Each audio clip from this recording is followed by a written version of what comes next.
Radio Flamme. On va parler d'un jeu en bois, mais attention, pas le genre de jeu qui prend la poussière dans le grenier à côté du Scrabble de mamie. Non, celui-ci s'appelle le Jibao. Il est lumineux, tactile, hypnotisant et surtout il était inventé juste à côté d'ici à Torteville-Hague. Il est lumineux, tactile, hypnotisant, inventé par un garçon talentueux qui a dû se dire un jour, tiens, si je fabriquais un Pong, mais en beaucoup plus joli. Un jeu artisanal 100% normand qui réunit tout le monde autour de la table sans qu'on ait besoin d'un câble. On va découvrir comment Titouan Escartin a eu cette idée folle, comment il fabrique tout ça dans son atelier et surtout pourquoi ce jeu donne immédiatement envie de dire allez, une petite revanche. Alors, qu'est-ce qui t'a donné l'idée de concevoir le Jibao et pourquoi sous la forme d'un jeu en bois lumineux plutôt que d'un jeu vidéo classique? Eh bien, Jibao, donc ça vient de l'idée, ça vient vraiment du Pong comme tu as pu le dire, donc le premier jeu, on peut dire le premier jeu vidéo. Bon, j'étais pas né, hein. Là, l'idée c'était donc de reprendre ce concept mais en une dimension cette fois-ci. Et donc moi, je suis très proche du bois, donc de la fabrication bois et tout ce qui est électronique. À la base, je fais des escape games, donc pour dire un petit peu, d'accord. Je fais toute l'intégration numérique dans des escape games. Donc j'ai directement cette patte un petit peu électronique et automatisme, mais je fais des réalisations en bois. Donc tout ça, ça m'a amené un petit peu à recréer déjà au début un prototype, donc parti de cette idée de Pong, et en voyant la réaction, ça s'est passé assez tôt d'ailleurs, ce premier essai, et donc voilà, cette petite anecdote elle est rigolote parce que le jeu n'avait pas du tout l'aspect qu'il a aujourd'hui, les finitions, toute la richesse qu'il a aujourd'hui à l'intérieur ou à l'extérieur, mais pour autant il a vraiment comblé les 8 enfants qui étaient là pendant plusieurs heures, malgré que ce soit un jeu uniquement de duel, ils ont pu se le passer et rester vraiment très animés par ça. Ça a créé une convivialité, mais toujours dans le calme. Et on s'est rendu compte qu'en finalement, après la session des enfants, donc quand ils sont partis à partir d'une certaine heure, c'est nous les adultes qui avons pris le jeu et finalement l'extase était autant au rendez-vous. Enfin, tout le monde y était attiré d'une part par la lumière de premier abord, et après par le gameplay finalement très simplifié et accessible. Donc ça va aider facilement à pouvoir jouer et vouloir rejouer aussi parce qu'on va se challenger les uns les autres et c'est très sympa. Quelles sont les règles du jeu? Alors les règles du jeu, c'est donc très simple. Donc chaque joueur a un bouton et entre chaque joueur il y a un ruban LED. Alors c'est une magnifique, une sorte de flûte en bois, magnifique, on va dire ça comme ça. Tout à fait, merci. De 88 cm précisément. Chacun a un bout de cette flûte avec la main sur le bouton, c'est ça, et il faut se renvoyer ce fameux LED. Oui, c'est ça en fait. Donc le ruban LED, chaque LED est indépendante, donc va pouvoir s'allumer d'une couleur différente ou être éteinte. Et on voit qu'à chaque extrémité, il y a quelques centimètres d'allumé en permanence. Et donc c'est ce qu'on appelle la zone du joueur, en quelque sorte son camp. Et l'idée c'est quand le point blanc qui se déplace, donc qui représente la balle, va arriver vers nous, donc vers cette zone, il faut surtout pas la laisser passer parce que sinon l'adversaire va marquer un point. Mais pour la renvoyer, il faut bien appuyer au bon moment. Donc c'est vraiment un jeu de concentration et de timing. Il faut appuyer sur son bouton, c'est son unique commande. Mais donc c'est vraiment une question de timing. C'est ça. Alors la difficulté c'est ça. C'est-à-dire que si on appuie trop tard, la balle est rentrée dans le camp, on va dire. Voilà, c'est ça. Et trop tôt, c'est pareil parce qu'on peut appuyer qu'une seule fois. Donc c'est vraiment que de la précision.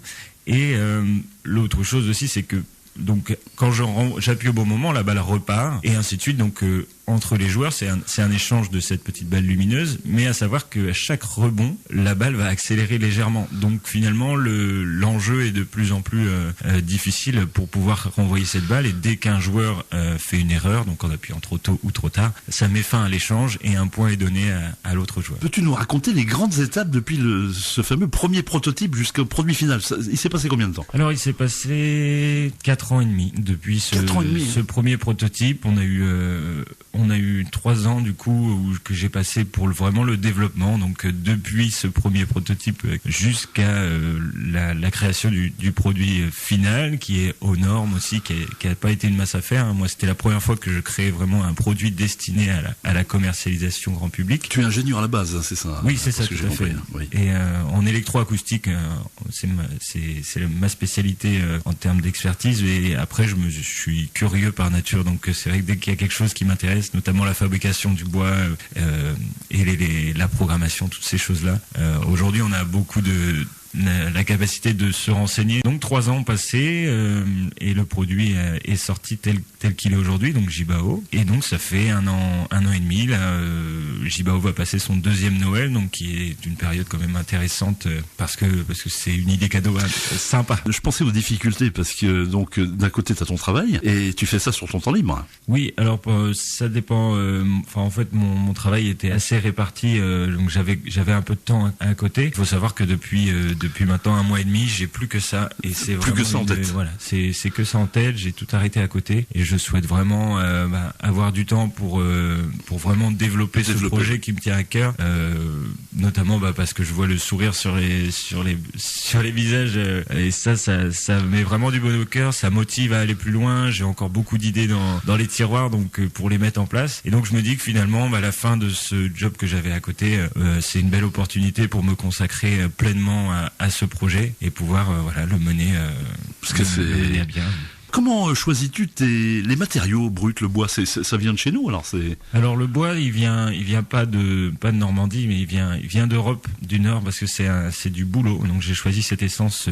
J'ai fait plusieurs essais d'essence, notamment c'est du bouleau en multipli, donc ce qu'on appelle du contreplaqué. J'ai choisi cette essence et cette configuration notamment pour ses propriétés mécaniques. Il va tenir dans le temps. Il est propre, il est joli aussi et il va facilement se travailler, contrairement à du pain qui va être résineux. Ça a été des essais.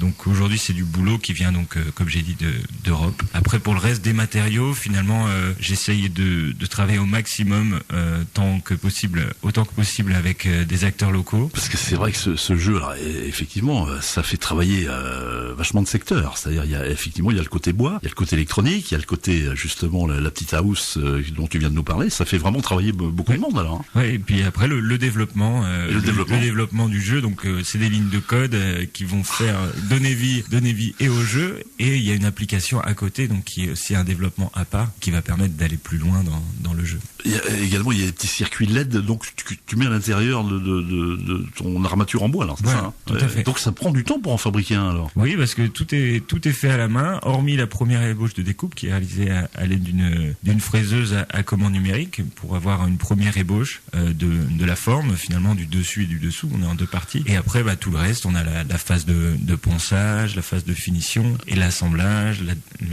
la programmation. Comment tu peux faire rimer artisanat et développement à grande échelle? Pour l'instant, j'ai une production limitée. Pour te dire, l'atelier fait 30 mètres carrés. La plupart du temps, je travaille tout seul sur le montage. De temps en temps, notamment à cette période, j'ai besoin d'un petit coup de main. Après, l'idée aussi de ce projet, c'est de tout donner, mais d'ajuster en fonction de l'évolution du projet. C'est-à-dire, s'il y a de la demande, commencer à envisager d'étoffer un petit peu la production, d'agrandir l'atelier potentiellement. Mais c'est un projet qui se veut aussi viable, éco-responsable, un peu éthique, dans le sens où je vais pas chercher à faire un produit plastique qui a traversé la planète et qui va être fait localement. On va pas chercher à faire du surstock pour anticiper une possible demande. L'idée c'est vraiment d'être raisonné et d'avoir aussi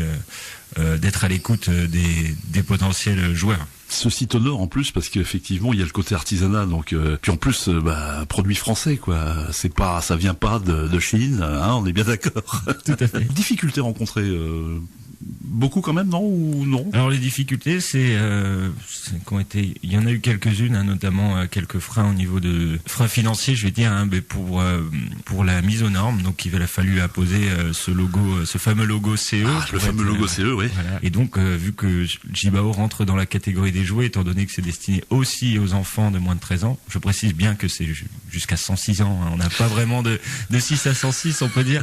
On n'a pas vraiment de limite d'âge.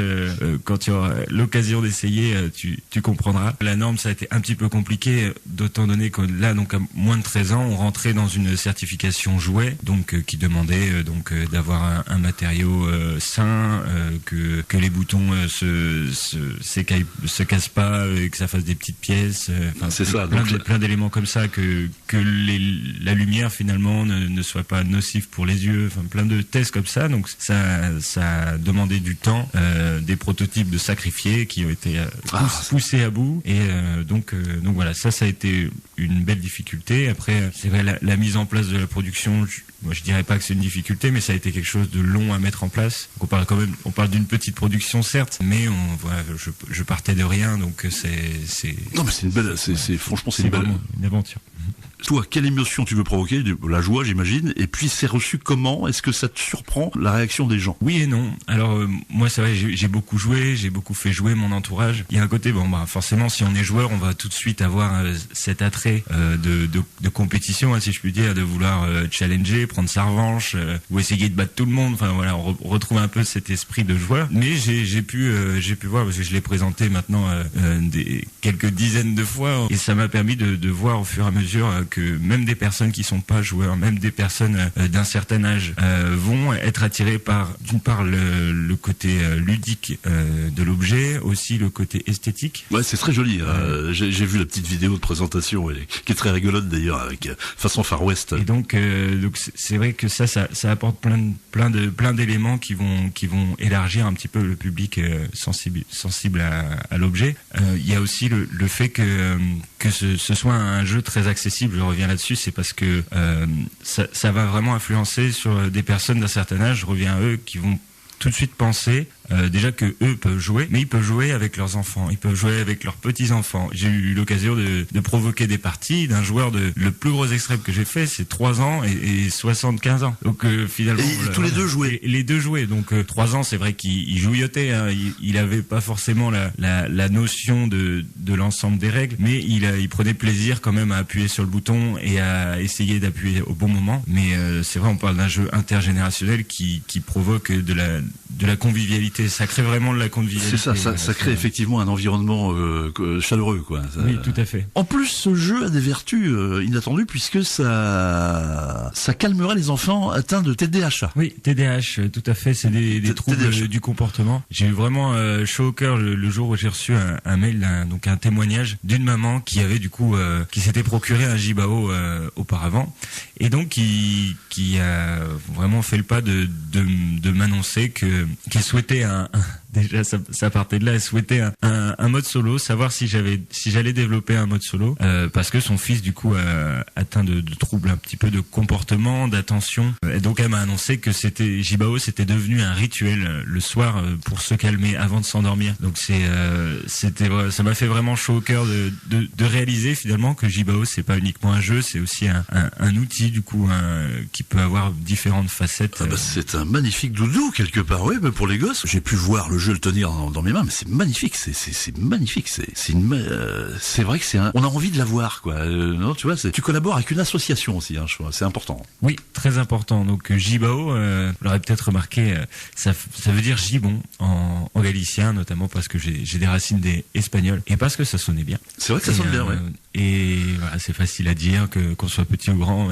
Et pourquoi Jibao? Donc pourquoi cette image du gibon? C'est parce que tu connais peut-être l'association Kalawait. Alors j'ai vu, non, je ne connaissais pas. J'ai vu, c'est une association qui s'occupe de ces petits singes, non? Oui, tout à fait. Donc c'est une association qui a été créée en 98 par Chani. Donc c'est un Français qui était passionné depuis son enfance, son adolescence par les gibbons particulièrement. Il a créé cette association qui est aujourd'hui principalement basée en Indonésie. Leurs actions sont basées là-bas. Ils vont lutter contre la déforestation, le trafic d'animaux sauvages. J'admire vraiment leur travail. J'ai eu cette idée, c'est finalement de donner cette image au jeu et de créer ce lien avec cette association, de leur donner une visibilité et donc une visibilité mutuelle finalement, et de leur reverser une partie des bénéfices donc tous les ans pour les soutenir, les aider. Donc voilà, pour l'achat de chaque jeu, finalement il y a une contrepartie, une partie de cet achat qui ira directement à cette association. Ce jeu mêlant bois, lumière et interaction a-t-il un rôle à jouer dans la redécouverte d'un jeu physique? Parce qu'effectivement, ça c'est un des attraits de ce jeu, parce qu'on joue enfin avec les mains, on n'est plus cantonné à un petit écran où là on redécouvre le plaisir de toucher. Oui. Et ça fait plaisir, j'imagine. On a les boutons d'une manette de jeu vidéo. C'est ça. Oui, peuvent un petit peu se rapprocher à ça, mais c'est vrai que là le toucher, ça change aussi beaucoup de choses. Donc certes ça attire l'œil parce qu'on voit des lumières qui bougent, mais on n'a pas de caractère d'image l'image, c'est assez neutre finalement. C'est uniquement de la lumière. Le vis-à-vis en plus en face, il y a un vis-à-vis quoi. Oui, c'est convivial. Il y a un vrai joueur.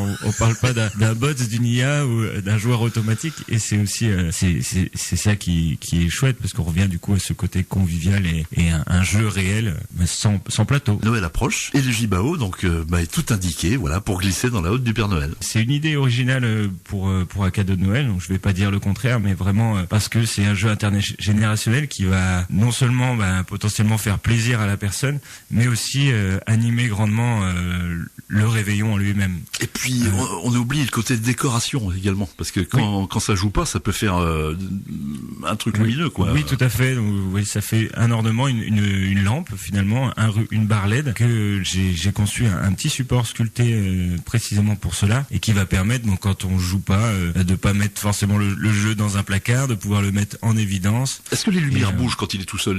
On peut au choix, soit elles sont statiques avec de nombreuses couleurs possibles, ou alors dynamiques avec des mouvements.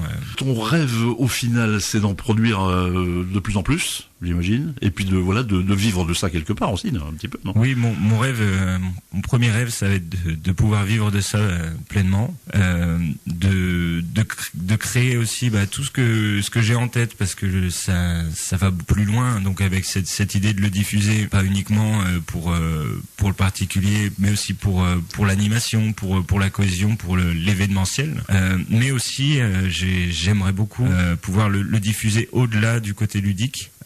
Notamment j'ai eu des retours pour la santé, pour le travail psychomoteur, le travail d'attention, donc comme on parlait tout à l'heure avec le TDAH, et donc pour pouvoir avoir peut-être une autre facette qui puisse aider les personnes d'une part à s'amuser, mais aussi à travailler sur leur corps, sur leur attention. Et aussi ce que j'aimerais beaucoup faire, ça me tient à cœur, c'est diffuser Jibao dans les EHPAD, parce qu'on peut vraiment adapter ce jeu, réduire considérablement les vitesses des balles, et donc on peut en faire un jeu encore plus accessible, mais de pouvoir apporter cette illumination, si je peux dire, parce que tout à fait. Dans un EHPAD, c'est vrai que c'est des établissements qui sont pas forcément toujours très joyeux, et ils sont à la recherche d'animation, de choses comme ça. Donc que ce soit Jibao seul qui soit dans des EHPAD, ou alors moi et ma compagne par exemple, on imagine peut-être faire des animations. Elle travaille aussi avec des animaux, donc peut-être travailler là-dessus, leur donner de la joie de vivre et de quoi échanger, de quoi s'amuser, de quoi rigoler. Même élargir le concept au-delà de l'EHPAD, parce que l'EHPAD effectivement me paraît tout indiqué, mais même dans scolaire. Oui, tout à fait. J'imagine que tu as déjà pensé à tout ça, tout ce que tu pourrais faire. J'ai fait quelques kermesses notamment, et c'est vrai que ça a bien plu. Et puis je te dis, et puis il y a le côté que tu as très très certainement vu, je reviens dessus, c'est le côté convoitise, parce que c'est un magnifique appareil, et au-delà de jouer, t'as envie d'en avoir un. Franchement, c'est magnifique jeu. On va rappeler tes coordonnées, etc. Où est-ce qu'on peut en avoir un? Alors sur le site jibao.fr, donc tout simple, Jibao. On peut avoir le choix des différents coloris, avoir toutes les infos sur le site internet. Il est possible de venir à Tortevillag avec plaisir pour découvrir Jibao. Ça fait 88 cm. Oui. C'est pas très large au niveau de la section. Non, c'est 45 par 35 à peu près, 88 cm de long. Je parlais en millimètres, 45 en millimètres. Et donc c'est vrai, ça se rapproche très fortement d'une baguette de pain par exemple. Donc jibao.fr, allez voir ça, c'est magnifique. Merci beaucoup. Radio Flamme